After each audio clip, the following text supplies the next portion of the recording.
नमस्कार प्यारे भाइयों और बहनों, हम हैं पूर्व जन्म की कहानियों के कथावाचक, past life regression expert, life and leadership coach Hitesh Chhabra. एक बार फिर से हमारे आज के इस वीडियो के अंदर एक पास्ट लाइफ रिग्रेशन का केस स्टडी लेकर के आप सभी के सामने हम प्रस्तुत हैं। दोस्तों, आज की पास्ट लाइफ की कहानी एक गवर्नमेंट ऑफिसर की पास्ट लाइफ की कहानी होने वाली है। जी हाँ, हमारी टीम को एक प्यारे भाई हैं जो कि सेंट्रल गवर्नमेंट के लिए जॉब करते हैं, केंद्र सरकार के अंदर नौकरी करते हैं। उन्होंने अप्रोच किया और उन्होंने कहा कि भाई देखो, जब से मेरी नौकरी लगी है तब से भाई मैं भाग रहा हूँ, दौड़ रहा हूँ, एक स्थान से दूसरे स्थान, दूसरे स्थान से तीसरे स्थान, ये करते करते मैं बहुत ज़्यादा परेशान हो गया हूँ। क्या कभी मैं अपने जीवन में एक स्थान पर टिक करके सुख को अनुभव कर पाऊंगा? अब देखो, सरकारी नौकरी है, सेंट्रल गवर्नमेंट के अंदर हैं और ऑफिसर हैं, तो तनख्वाह वगैरह तो बहुत अच्छी खासी होगी, है ना। लेकिन इनकी नौकरी कुछ इस प्रकार की है प्यारे भाई और बहनों कि इनका ना ट्रांसफर होता रहता है, एक स्थान से दूसरे स्थान, दूसरे स्थान से तीसरे स्थान। और क्योंकि सेंट्रल गवर्नमेंट के ऑफिसर हैं तो एक स्टेट से दूसरे स्टेट, दूसरे स्टेट से तीसरे स्टेट, इस प्रकार का इनका ट्रांसफर होता रहता है। और कभी अगर एक स्टेट से दूसरे स्टेट ट्रांसफर ना हो तो स्टेट के अंदर ही, है ना, कभी कहीं ट्रांसफर हो जाएगा, कभी कहीं ट्रांसफर हो जाएगा। और इन ट्रांसफरों के चलते ये किराए के मकानों के धक्के ही खाते रहते हैं। एक जगह किराए का मकान लेंगे, सिक्योरिटी देंगे, सब कुछ करेंगे ना, फिर उसके बाद जो है वहाँ से टाटा बाय बाय हो जाएगा, कहीं और जाना पड़ेगा। कितनी जगह पे तो बेचारे को, भाई को सिक्योरिटी वापस नहीं मिली, है ना। चलिए, कहने का भाव ये है कि इनकी भागा दौड़ी के अंदर, शिफ्टिंग के अंदर वो हर सब चीज़ होती है, तो इसके अंदर इनका बहुत खर्चा होता है, जिसकी वजह से ये कहते हैं कि एक कारण जो मेरे पास पैसा नहीं बचता है, और कारण भी हैं, इनका पैसा बहुत वेस्ट होता है इनका। तो एक कारण ये भी है कि एक स्थान से दूसरे स्थान ये जो भागा दौड़ी होती है, इसके अंदर इनका बहुत सारा खर्चा होता है और रीइंबर्समेंट जो है इनके डिपार्टमेंट से, सरकार से इनको कुछ भी नहीं मिलता है ना। तो ये अपने पूर्व के जीवन के प्रतिगमन के माध्यम से जानना चाहते थे कि मैं एक ऐसी नौकरी के अंदर हूं, एक ऐसा शब्द मेरे जीवन के साथ जुड़ा हुआ है जिसको प्राप्त करने के लिए लाखों लाख बच्चे हर साल जो है पेपर देते हैं, अपना जी जान लगा देते हैं, और वो ये सोचते हैं कि अगर इस प्रकार की नौकरी उनको मिल जाएगी तो उनकी लाइफ सेट हो जाएगी। तो भाई ने बोला कि मैं गवाह हूं इस बात का कि सरकारी नौकरी मिल जाएगी और उससे आपकी लाइफ सेट हो जाएगी, ऐसी कोई गारंटी नहीं है। तो जो बच्चे सरकारी नौकरी की परीक्षाओं के अंदर अगर वो सक्सेसफुल नहीं हो पा रहे हैं, तो भाई ने कहा कि मेरा मानना यह है कि उन बच्चों को मायूस नहीं होना चाहिए, उनको अपनी लाइफ के अंदर कोई और अपॉर्चुनिटी ढूंढनी चाहिए। क्योंकि जब ये वाला सपना टूटेगा ना कि सरकारी नौकरी होने के बाद भी जीवन में दुख झेलने पड़ेंगे, तब और ज्यादा डिप्रेशन आएगा कि अरे भाई, हमने तो ये सोचा था कि ये होने के बाद, जैसे हमारे देश में ना दोस्तों, प्रमोट भी ऐसे ही किया जाता है सरकारी नौकरियों को, कि एक बार सरकारी नौकरी लग गई, चाहे डी ग्रेड के अंदर लग जाए, एक बार लग गई तो लाइफ सेट है। तो भाई ने कहा कि भाई कोई लाइफ सेट नहीं है, हमारी तो नहीं हुई, है ना, 100 तरह की मुसीबतें। तो भाई कहते हैं कि मूव बहुत ज़्यादा करना पड़ता है, पैसा बहुत ज़्यादा वेस्ट होता है, गवर्नमेंट जॉब में होने के बावजूद भी मैं पैसे को सेव नहीं कर पा रहा हूं। तो एक तो ये जो चीज़ है वो भाई अपने पास्ट लाइफ के पीएलआर के माध्यम से जानना चाहते थे। दूसरा, इनका अपने बेटे से रिलेशनशिप बहुत ज़्यादा डिस्टर्ब है, बहुत बहुत ज़्यादा रिलेशनशिप खराब है। इनका एक 13-14 वर्ष की आयु का बेटा है, टीनेजर है, और ये कहते हैं कि इतनी सी उम्र के अंदर वो मेरे साथ इतनी ज़्यादा बदतमीजी करता है, मेरी कोई बात नहीं सुनता, है ना। ये कहते हैं कि मेरे अपनी पोजीशन है, हमारी एक धौंस है ना, समाज में एक अपनी मान है, प्रतिष्ठा है, चाहे अंदर से वो भागदौड़ कर रहे हैं, लेकिन कह रहे वैसे तो समाज में है ना, कह रहे और यहाँ अपने घर के अंदर अपना बेटा इज्जत नहीं करता, तो सारे जो समाज है इसकी इज्जत का मैं क्या करूँगा, है ना। इसके धनिये की फसल तो लगाऊंगा नहीं, बाकियों की इज्जत की बात तो वहाँ है जहाँ पर इंसान को रहना है। अपने घर के अंदर आत्मीयता, प्रेम होनी चाहिए। तो कह रहे मेरे अपने बेटे से रिलेशन खराब है, जिद्दी बहुत है, बात बिल्कुल नहीं सुनता, मेरी तो हर बात का उल्टा जवाब देता है, इसको क्या दिक्कत है, मैंने क्या इसको प्रोवाइड नहीं किया। कह रहे एक जो मेरे पास पैसा नहीं बचता है उसका कारण ये भी है कि मैं इसके हर प्रकार के इसके खर्चे उठाता हूँ, हर प्रकार के इसके नखरे उठाता हूँ। तो कहीं ना कहीं भाई जी को मैसेज दिया गया था कि भाई शायद इसी वजह से गड़बड़ हो गई है कि इतने ज़्यादा बच्चों के, है ना, जैसे एक नियम होता है कि बच्चा 10 चीज़ें मांगे तो आप उसको 2 या 3 दिलाओ, है ना, लेकिन 10 की 10 पूरी करने लग जाएं और वो भी बिना किसी एक्सपेक्टेशन के, बिना बच्चे के साथ कोई अचीवमेंट, कोई टारगेट उसको दिए, तो फिर क्या है कि फिर बच्चा ग्रांटेड तो लेने लग जाता है। अब इसका पास्ट लाइफ का क्या कनेक्शन है वो तो निकल करके आएगा, लेकिन अभी जो है तो भाई ने कहा कि मैंने सारी इसकी रिक्वायरमेंट हमेशा पूरी करी, लेकिन मेरा बच्चा जो है मेरे से बहुत ज़्यादा बदतमीजी करता है, अपनी परेशानियों के लिए मेरे को ब्लेम करता है। शायद ये जो बार बार ट्रांसफ़र होते हैं इससे बच्चा भी परेशान है। तो ये कहते हैं कि मैं जानना चाहता हूँ कि मेरे बच्चे से मेरा क्या पास्ट का कार्मिक अकाउंट है। इसके अलावा एक और चीज़ थी, जब ये अपने कॉलेज टाइम में थे तो एक कन्या से मतलब इनका प्रेम प्रसंग शुरू हुआ था, लेकिन जो कन्या है वो दूसरे धर्म की थी। तो क्योंकि भारत के अंदर तो इंटर कास्ट मैरिज को नहीं होने देते, है ना, वो जैसे हमारे ना पंजाबी के अंदर कहावत है कि असी तां तारां ते चिड़ा चिड़ी नाल नहीं बहन देंदे, है ना।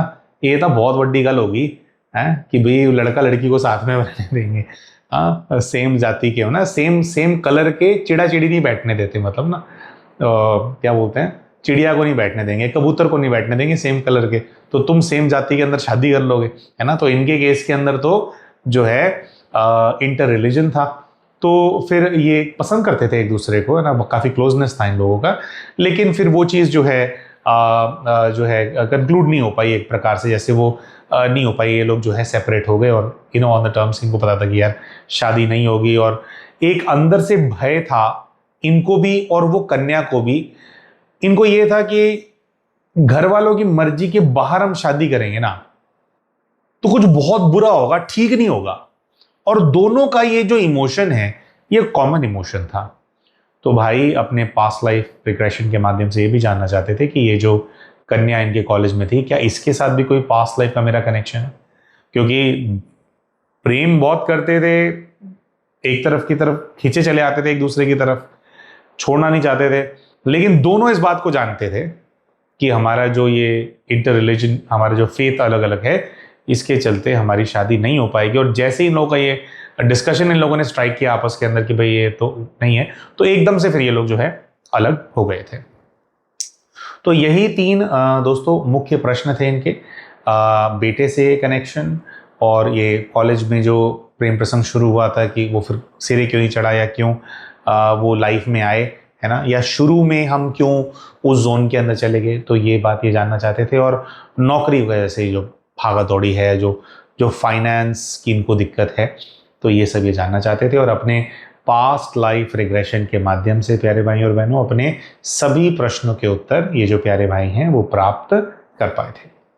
तो क्या इन्होंने मतलब क्या पास्ट लाइफ इमर्ज हुआ उसके बारे में आप सभी को हम बताएंगे, लेकिन उससे पहले हम शाउट आउट देना चाहते हैं हमारे चैनल के उन सभी व्यूअर्स को जिन्होंने अभी रिसेंटली हमारे चैनल की मेंबरशिप के लिए ऑप्ट किया है। तो यूट्यूब के ऊपर इनके यूजर नेम्स हैं मन जे,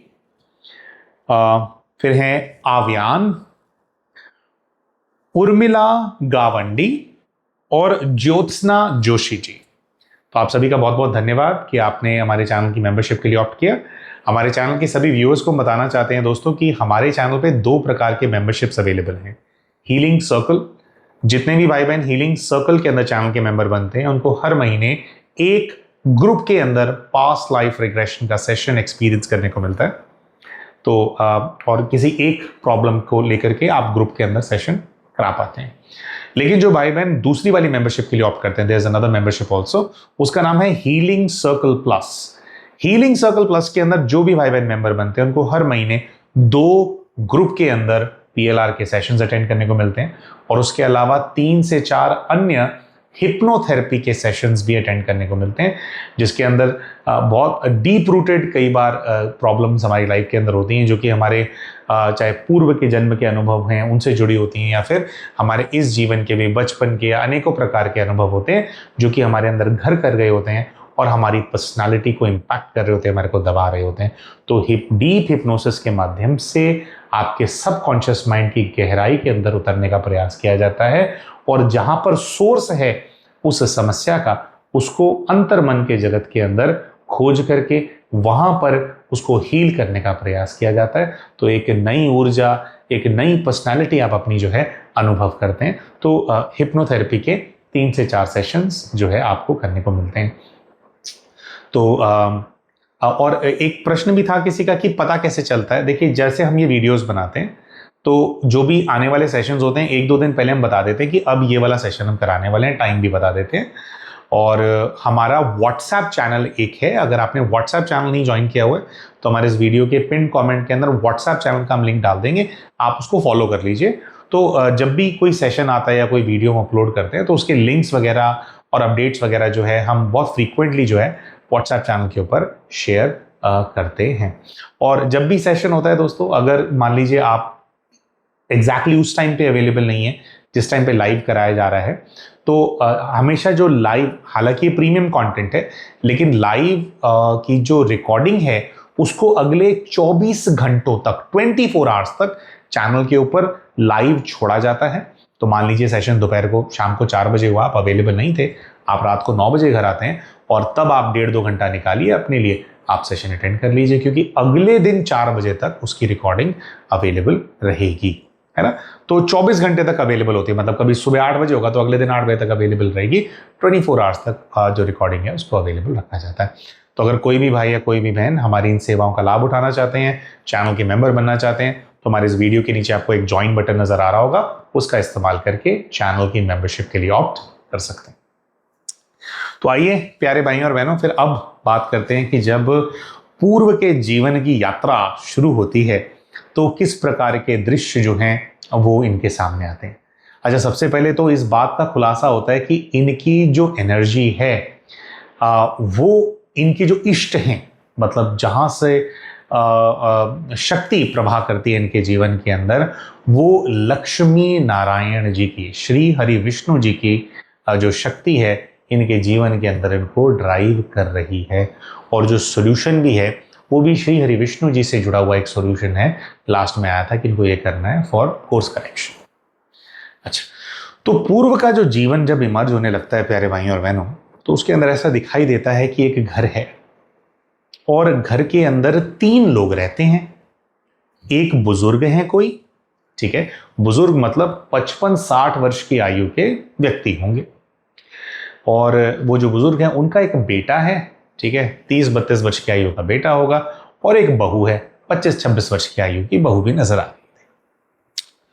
तो ऐसा कुछ नजर आता है कि इस घर के अंदर जो क्षमा चाहते हैं, जो बुजुर्ग हैं वो एक किसान है, खेती करते, किसानी करते, उनका ये इकलौता बेटा है। और मतलब ऐसा है कि बहुत ज़्यादा अमीर नहीं है ये लोग, लेकिन इनके घर के अंदर किसी भी चीज़ की, किसी भी प्रकार की कोई कमी नहीं है, किसानी ठीक ठाक है इन लोगों की। लेकिन जो घर का बेटा है वो बिल्कुल भी अपने पिताजी की सहायता नहीं करता है। पिता और पुत्र के बीच में कुछ अनबन है, कुछ रिश्ते के अंदर खटास है।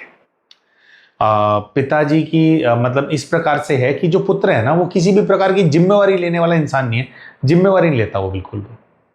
जो घर है, जो पिता है, बाहर की जिम्मेवारी वो बुजुर्ग ने ले रखी है। वो जो 55-60 वर्ष की आयु के बुजुर्ग हैं, कि कमाना और बाहर का सब कुछ मैनेज करना, राशन पानी वगैरह भी घर में इंश्योर करना, और 100 तरह की जिम्मेवारियां होती हैं, है ना, समाज के प्रति बहुत सारी जिम्मेवारियां होती हैं। तो सब कुछ जो है वो बुजुर्ग जो है वो पूरा करते हैं। और जो घर में बहू है हो गई उस बुजुर्ग की, मतलब उसका बेटा है, बेटे की पत्नी है ना, तो जो बहू है घर के अंदर, बहू बहुत ज्यादा निष्ठावान पर्सनालिटी वाली एक महिला नजर आ रही है, कि जैसे ना बहुत ज्यादा समर्पित है वो, अपने पति के प्रति भी बहुत ज्यादा समर्पित है ना, एकदम पतिव्रता है। अच्छा, बहू के रूप में बहुत समर्पित है ना, बाबूजी हैं, है ना, बाबा हैं, उनकी सेवा करनी है, बाबूजी को भोजन समय पे मिलना चाहिए, गर्म मिलना चाहिए, या जो भी उससे बच्ची से एक्सपेक्टेड है, मतलब वो खुद बहुत ज़्यादा प्रोएक्टिव है इन सब चीज़ों के अंदर कि सब कुछ वो प्रॉपर होना चाहिए भाई, घर के अंदर साफ सफाई सब कुछ बिल्कुल जो मेरा डोमेन है उसके अंदर सब कुछ प्रॉपर होना चाहिए, तो वो बहुत ज़्यादा कर्मनिष्ठ है। ऐसा दिखाई देता है कि घर के अंदर कोई भी नौकर चाकर नहीं, ठीक ठाक घर है, कोई भी नौकर चाकर नहीं है, और ये जो बहू है उसी का ही ये संकल्प है कि भाई नौकर वोकर की जरूरत नहीं है मेरे को, I am happy managing it, क्योंकि मैं वैसे भी नौकर रख लूँ, मैं खाली बैठूंगी, मैं बोर होऊंगी, है ना। तो ये बहुत ज्यादा दोनों जो हैं ससुर और बहू बहुत ज्यादा कर्मठ पर्सनालिटी के लोग हैं, और जो बेटा है, बेटा कोई काम करके राजी नहीं है, और इस प्रकार के दृश्य भी मर्ज होते हैं कि उस बुजुर्ग का जो बेटा है वो उससे पैसे लेता रहता है, बस उसको पैसे से मतलब है, और पैसे छीनता भी है अपने पिताजी से। क्यों? मेरे को चाहिए, है ना, तो मेरे को तुम दोगे नहीं तो मैं झगड़े करूंगा और मैं छीन लूंगा पैसे। तो इस प्रकार से वो है। अच्छा, ऐसा भी दृश्य जो है मर्ज होता है कि जो ससुर है वो अपनी बहू से नजरें नहीं मिलाता बिल्कुल भी, है ना। तो काफी समय हो गया तो घूंघट नहीं रखती है बहू, लेकिन ससुर नजरें नहीं मिला पाता उससे, मतलब जैसे बहू सामने आएगी तो जैसे भोजन लिया तो इधर उधर ऐसे देखने लगा। वो इस बात को लेकर के बहुत ज्यादा शर्मिंदा है कि उसके बेटे से उन्होंने इस बच्ची की शादी करा दी, और उनको ये है कि बहुत ज्यादा रियलाइजेशन है कि ये जो बच्ची है ना इसकी लाइफ मैंने खराब कर दी। ऐसे दृश्य भी नजर आते हैं कि अपनी बहू के सामने हाथ जोड़ करके बहू सेवा कर रही है, तो उसके सामने जो वो बुजुर्ग हैं वो हाथ जोड़ रहे हैं कि बेटा भाई मैं तो तेरे को बहू नहीं बेटी समझता हूँ, है ना, तू मेरी बेटी है, लेकिन बेटा मैंने ना तेरी ज़िंदगी ख़राब कर दी, तो मेरे को ना माफ़ कर दिया उसके लिए। तो जो बहू है वो भी थोड़ा दुखी है, रो रही है, लेकिन बुजुर्ग हैं तो उनके मतलब हाथ जोड़ने के लिए मना कर रही है उनको। इस प्रकार के बड़े ही इमोशनल दृश्य जो हैं वो सामने आते हैं जो बुजुर्ग हैं और उनकी बहू की आत्मीयता के बीच में, मतलब बाप बेटी एकदम ऐसे नजर आ रहे हैं, ससुर बहू तो नजर आ ही नहीं रहे हैं। तो लेकिन ये सब क्यों हो रहा है, क्या चक्कर है, और क्यों इनका बेटा ऐसा बिहेव कर रहा है? जब इस चीज को एक्सप्लोर करने का प्रयास किया जाता है तो दोस्तों तो थोड़े कई वर्ष पीछे दृश्य चला जाता है, और उस दृश्य के अंदर ऐसा नजर आता है कि बाप और बेटा जो है लड़ रहे हैं, और ये वो समय है जब पुत्र का विवाह नहीं हुआ है, और पुत्र कह रहा है कि अगर मैं विवाह करूंगा तो मैं इसी कन्या से करूंगा।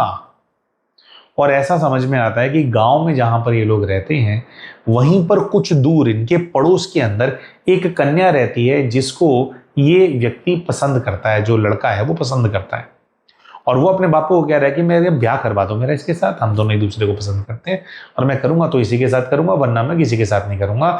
और जो पिता है वो अपने पुत्र को ये कह रहा है कि तेरा दिमाग ठीक है, बचपन से तुम दोनों एक दूसरे के साथ खेले हो, इसका मतलब ये थोड़ी हम तुम्हारा ब्याह करा देंगे, एक ही गांव के हो उस हिसाब से तुम दोनों भाई बहन लगते हो, तो अपनी भाण से शादी करेगा क्या, है ना, तो बहन से शादी नहीं करनी है आपको।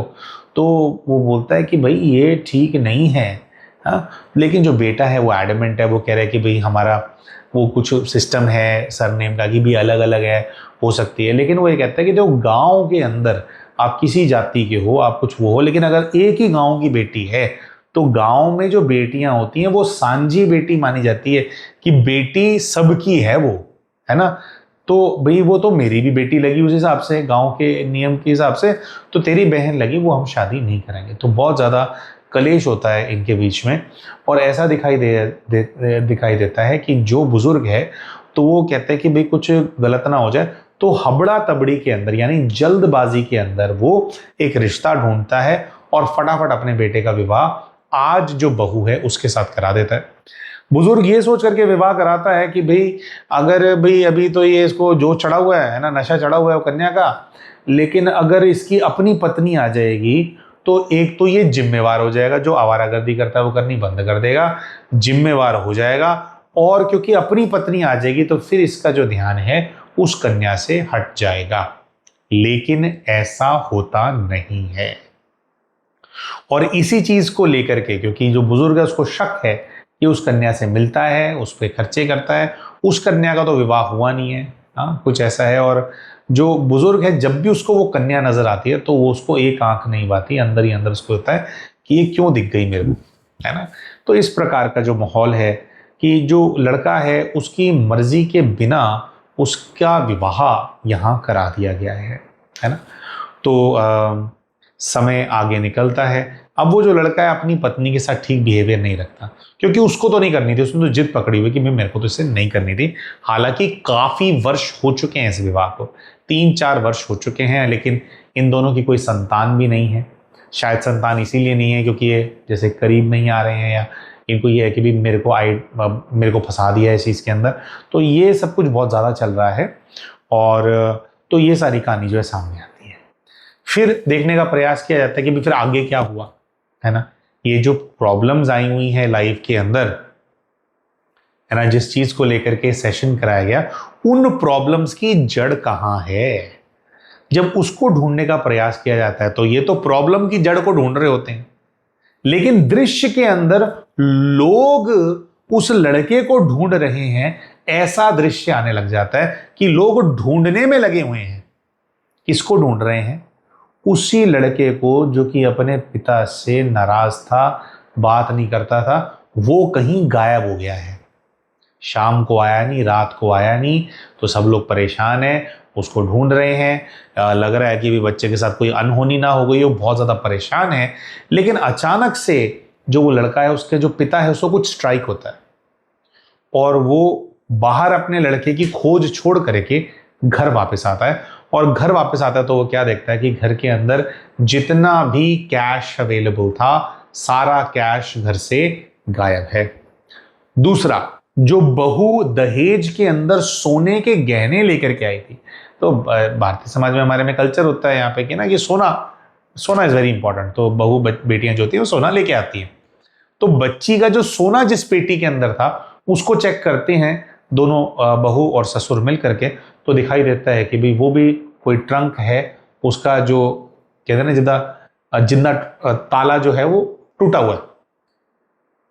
तो गहने गायब, धन गायब, और एकदम से उसका माथा टनकता है और उसको ये समझ में आता है कि अब मुझे अपने लड़के को कहां ढूंढने के लिए जाना है। तो वो दौड़ते हुए दोस्तों उस घर में पहुंच जाता है जहां पर पड़ोस में वो कन्या रहा करती थी, जिसके बारे में इनका बेटा बोलता था कि मुझे पसंद है। वहां जाता है तो पता लगता है कि रात से उनकी बेटी भी गायब है और वो भी खोज कर रहे हैं अपनी बेटी की।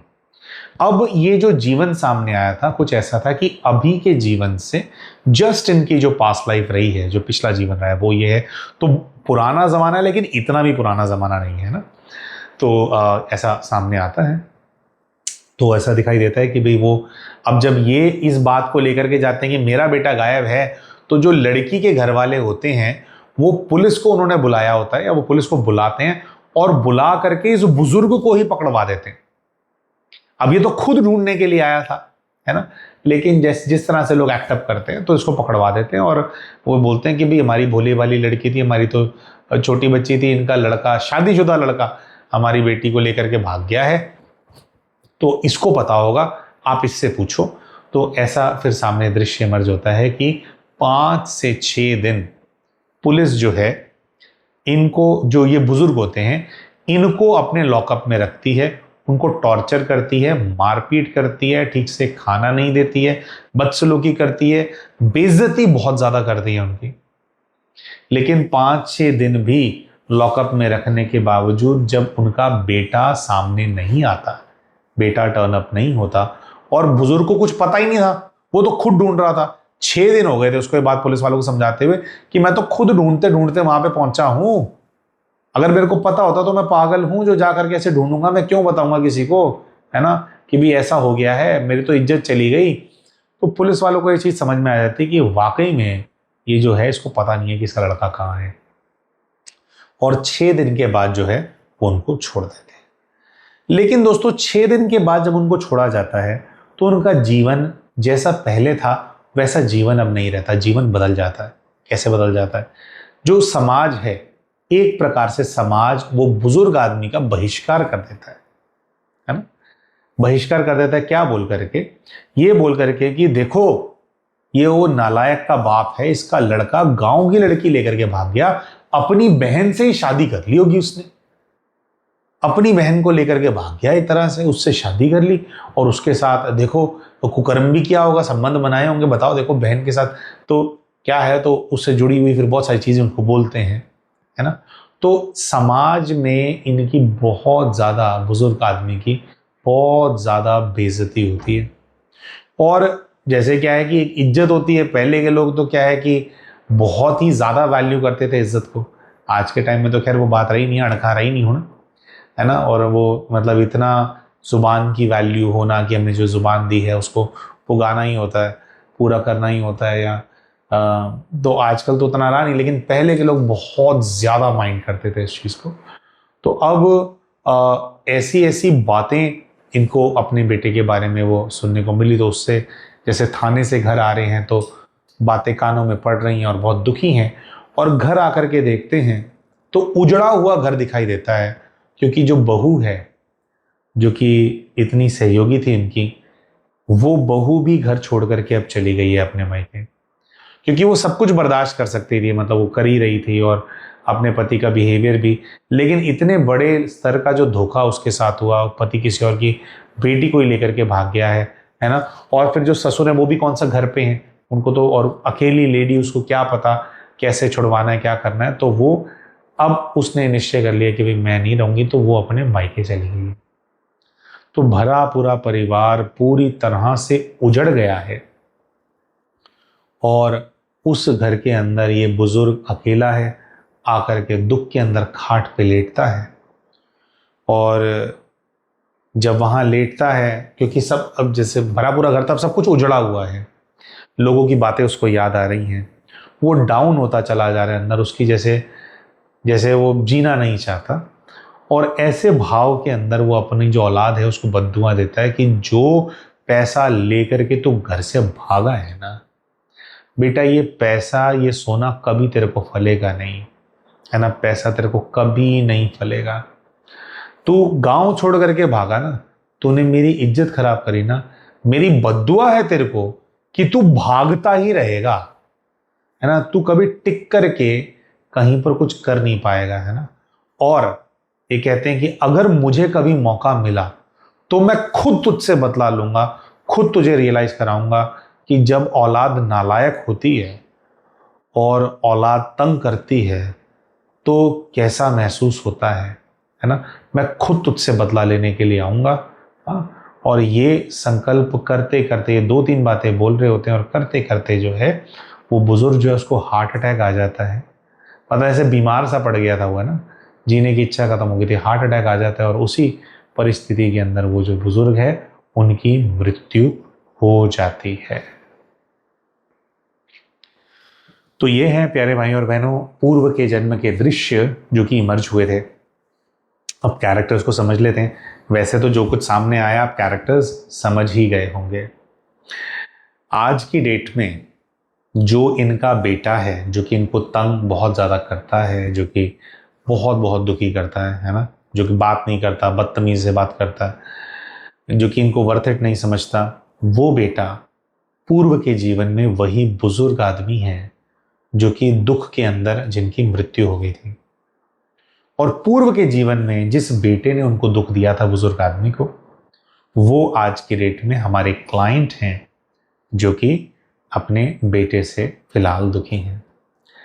दूसरा, देखिए जिस समय पर इनकी सरकारी नौकरी लगी थी, सरकारी नौकरी लगने के कुछ ही समय बाद इनका विवाह हो गया था, और लगभग 1 वर्ष के अंदर ये बेटा इनके जीवन के अंदर आ गया था।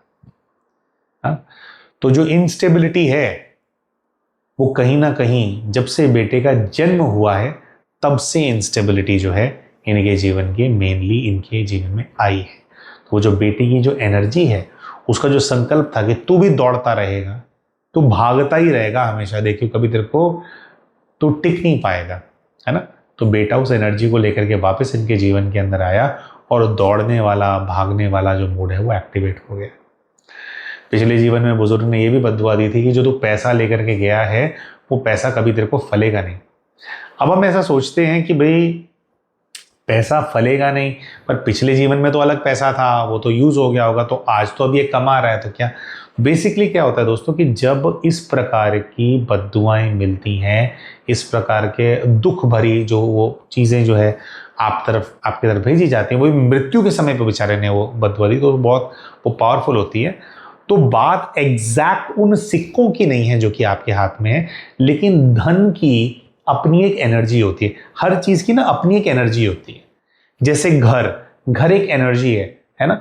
बहुत सारे ऐसे लोग हैं कुछ खास कमाते नहीं है लेकिन फिर भी घर बना लेते हैं, और बहुत सारे लोग ऐसे होते हैं कि बहुत बहुत पैसा कमाते हैं लेकिन घर नहीं बना पाते। तो अपनी एक छत होगी जहां आप सिक्योर होगे, अपना छत, अपना सर आप छुपा पाओगे, ये अपने आप में एक एनर्जी है। उस चीज की एक एनर्जी होती है। इसी प्रकार से जो धन है, जो धन आपके जीवन के अंदर फ्लो कर रहा है, उसकी एक एनर्जी होती है। उसके अंदर वो कितना स्टेबल है या कितना अनस्टेबल है, ऐसा होता है ना। बहुत सारे लोगों का धन स्टेबिलिटी होती है, उसके अंदर सुख होता है, शांति की एनर्जी होती है। बहुत सारे लोगों का पैसा तेजी का पैसा होता है, आएगा चला जाएगा, आएगा चला जाएगा, आपके काम नहीं आएगा। हाँ, फिर पाप की कमाई, पुण्य की कमाई, मतलब एनर्जी होती है। धन की अपनी एक एनर्जी है कि किस प्रकार का धन आपके जीवन के अंदर है। तो जो बद्दुआ जब इनको ऐसे मिली पूर्व के जीवन में, तो उसने जो धन का फ्लो है, जो धन की एनर्जी है इनके जीवन में, उसको डिस्टर्ब कर दिया है। धन का नेचर बन गया है खराब होना, है ना। अच्छा, उसके अलावा दोस्तों जो पूर्व के जीवन में जिस कन्या को लेकर के भाग गए थे, तो फिर पूरा जीवन भर अकेले बिताया, मतलब दोनों उन लव बर्ड्स ने भी जहां तक जितना जो हुआ, लेकिन अपने घर परिवार वालों से जीवन भर भागते रहे होंगे। तो इस जीवन में जो इनको गर्लफ्रेंड बनी थी, इनकी जो प्रेम प्रसंग में कन्या आई थी स्कूल में, इंटर रिलीजन वाली, वो ही पूर्व के जीवन की वो कन्या है जिसके साथ ये भाग गए थे। तो पूर्व के जीवन में भी पिताजी के जाने के बाद उनकी जो बद्दुआएं हैं, उनका कुछ रेपरकशन आया होगा इन लोगों के ऊपर, बाहर आया होगा, जो कि पास्ट लाइफ में नहीं दिखाई दिया था। इसके बाद पास्ट लाइफ खत्म हो गई थी, मतलब वो दृश्य मर्ज होना बंद हो गए थे, लेकिन तब भी बाहर आया होगा। तो दोनों आत्माओं को बहुत डीप रियलाइजेशन था कि हम एक दूसरे को पसंद तो करते हैं, एक दूसरे के प्रति आकर्षित तो हैं, लेकिन भैया भाग करके शादी नहीं करनी, है ना, और घर वाले कराएंगे नहीं, तो इससे बढ़िया है अलग ही हो जाओ, वो हमारे को नहीं करना। कुछ हार्डशिप्स आई होंगी, उस चीज़ का रियलाइजेशन था इन लोगों की सोल के अंदर, है ना। तो लेकिन पसंद करते थे, इसीलिए एक दूसरे को ढूंढ लिया, लेकिन वो आगे नहीं बढ़ सकती शादी, वो नहीं हो सकता, वर्कआउट नहीं हो सकता। इसका रियलाइजेशन इन दोनों की सोल के अंदर है, जिसकी वजह से दोनों अलग हो गए। अपेरेंटली इस जीवन के अंदर जो इनकी पत्नी है, वो ही पूर्व के जीवन के अंदर भी पत्नी थी। हाँ, अब वो दोबारा क्यों पत्नी बन करके आए, कुछ और इनके आपस में कार्मिक अकाउंट्स होंगे, तो उसके ऊपर तो पूरा क्लैरिटी नहीं मिला। लेकिन जैसे कहीं ना कहीं वो हमें ऐसा लगता है कि जो ससुर और बहू थे, उनका बाप बेटी वाला जो संबंध था, वो आत्मीयता थी।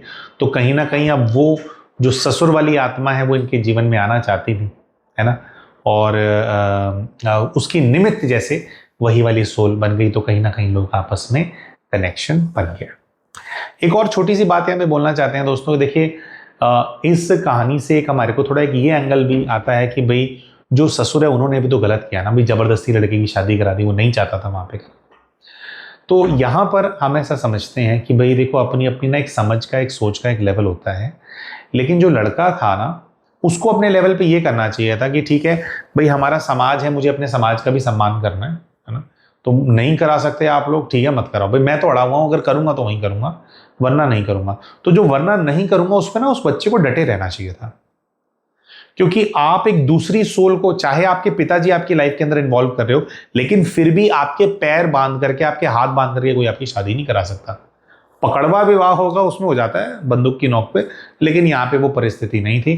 तो कहीं ना कहीं आप फिर एक्सेप्ट कर रहे हो, आप दब रहे हो आप उस चीज के आगे, और आपने उनकी मर्जी मानी। अब या तो आप फिर दब गए हो, आपको ये था कि भाई इतना हमारे में जिगर नहीं है कि अगर हमारा पिता हमारा रिश्ता करवा रहा है कहीं पे जबरदस्ती, तो माँ से खड़े हो जाए और बोल दे कि भाई मैं नहीं करूंगा, है ना।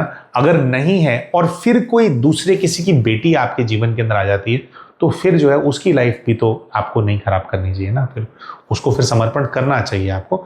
या तो फिर यह है कि भाई देखो, सच्चा प्यार तो फिर यही होता है कि भाई फिर अगर नहीं हो सकते, ठीक है भाई कुंवारे मर जाएंगे, लेकिन नहीं करेंगे, कुंवारे मर जाएंगे उस पर अटल रहो, है ना। तो ये करना चाहिए। तो हालांकि जो पूर्व के जीवन में पिताजी थे उनकी भी गलती थी, और खैर वो रियलाइज भी करते थे उस चीज़ को, तभी तो बहू के प्रति उनका इतना ज़्यादा था कि मैंने तेरी लाइफ खराब कर दी, तो उनको रियलाइजेशन था। लेकिन इनके एंड से अगर नो था, क्योंकि बाद में भी तो नौटंकी करी ना, है ना, और बेचारी वो जो बच्ची आई घर में पत्नी बनकर के उसको दुख देते रहे, है ना, तो बाद में नौटंकी नहीं करनी चाहिए थी। नौटंकी करनी है तो पहले पूरी करनी थी, कि नहीं तो मतलब नहीं।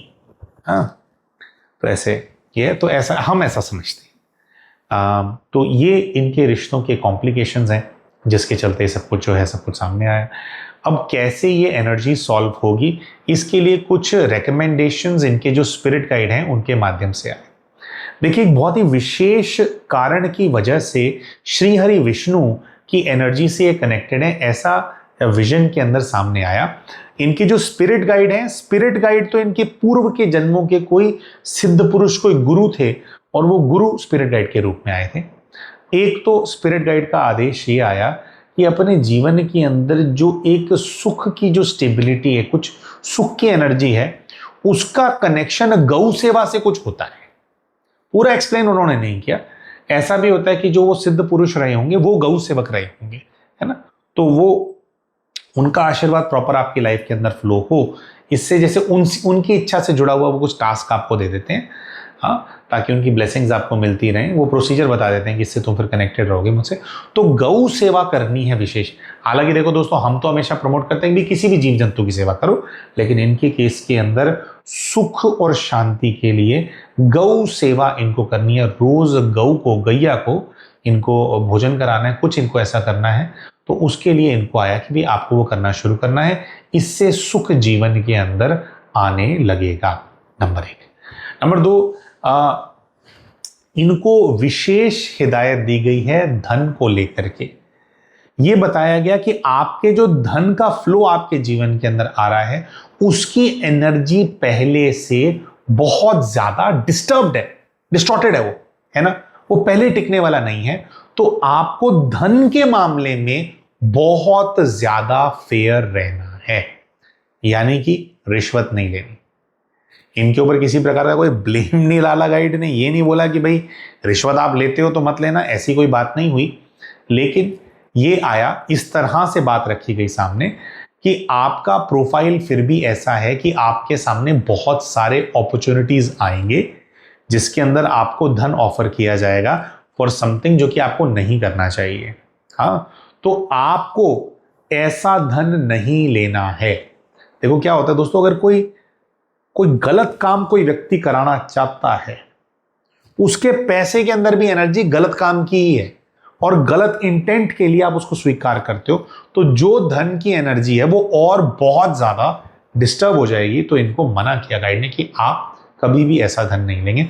दूसरा, आप कभी किसी से कोई काम करवाते हो, किसी से कोई सेवा लेते हो, आप किसी से कोई वो लेते हो, आपको पैसा अदा करना है। दोस्तों, हालांकि भाई जी ने ये नहीं बताया कि क्या पोजीशन है, क्या ये करते हैं, और लेकिन जो दोनों गाइडेंस थी वो कहीं ना कहीं इस चीज से जुड़ी हुई आई कि इनकी जो भी प्रोफाइल होगी, हमें नहीं पता क्या, लेकिन वो जरूर कुछ ऐसी होगी कि अथॉरिटी का मिसयूज अगर ये चाहें तो ये कर सकते हैं धन अर्जित करने के लिए। और ज्यादा इनके करने के चांसेस ये हैं क्योंकि पहले धन से परेशान है कि धन रुक नहीं रहा, पहले कम है, तो कम है तो इंसान को लगता है कि यार फिर पूरा तो मेरे को करना ही है ना, तो मैं ऐसे पूरा कर लेता हूं। तो स्ट्रिक्टली मना किया गया कि ऐसे मेथड से आप पूरा नहीं करेंगे। जिसका देना बनता है उसको दोगे जरूर, और जो आपको निर्धारित आपकी तनख्वाह है और जो आप डिजर्व करते हो ना, जो आपका बनता है, आप वही ही लोगे, और कहीं से भी आप धन नहीं लोगे, वरना धन वाली एनर्जी और ज्यादा डिस्टर्ब हो जाएगी। पैसा तुम एक्स्ट्रा ले भी आओगे, वो और ज्यादा, आपने ऐसी मुसीबतें सोची भी नहीं होंगी, वैसी मुसीबतें लेकर के आपके जीवन के अंदर आएगा। तो आपको धन ऐसा नहीं लेना है। फिर अपने जो जीवन के अंदर बदलाव इनको लेकर के आना है। और जो अच्छा, एक वो श्री हरि विष्णु जी वाला बिल्कुल अंत में बताते हैं।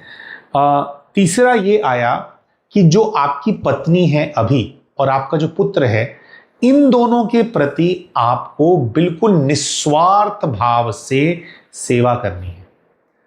निस्वार्थ भाव से सेवा करने का मतलब यह है कि देखिए वैसे भी अपने पत्नी के लिए और अपने बेटे के लिए करते हैं, लेकिन इनके मन में निरंतर एक्सपेक्टेशन रहती है कि भाई इनको मेरे साथ ऐसा बिहेव करना चाहिए, या बेट चलो पत्नी तो बेचारी अभी भी शांत स्वभाव की है, ना पहले कुछ बोली ना इस बार कुछ बोली, चुपचाप पहले वाले जीवन के अंदर भी अपने मायके चली गई है ना, कुछ उसने क्लेम नहीं किया, लेकिन तो फिर पत्नी बन करके आ गई हैं। तो लेकिन जो बेटा है उनसे इनको बहुत ज़्यादा एक्सपेक्टेशन है कि मेरी इज्जत करे, बच्चे को करनी भी चाहिए। लेकिन अब ये जो एनर्जी है, क्योंकि उन्होंने ये संकल्प लिया था कि मैं भी बताऊंगा कि गंदी औलाद कैसी होती है ना।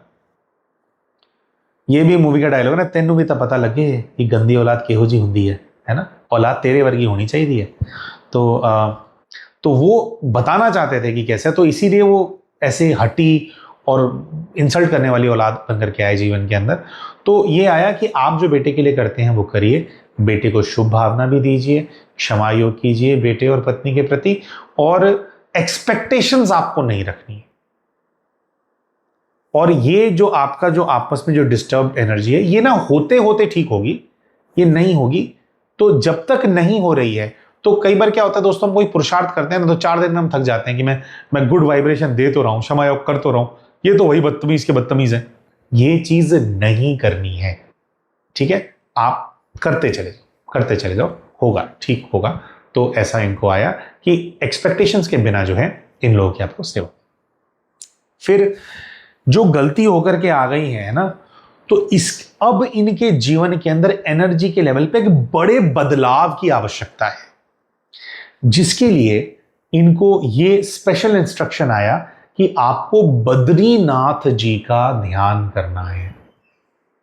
सभी दर्शकों को हम बताना चाहते हैं कि बद्रीनाथ है शिव और बद्री हैं श्री हरि विष्णु।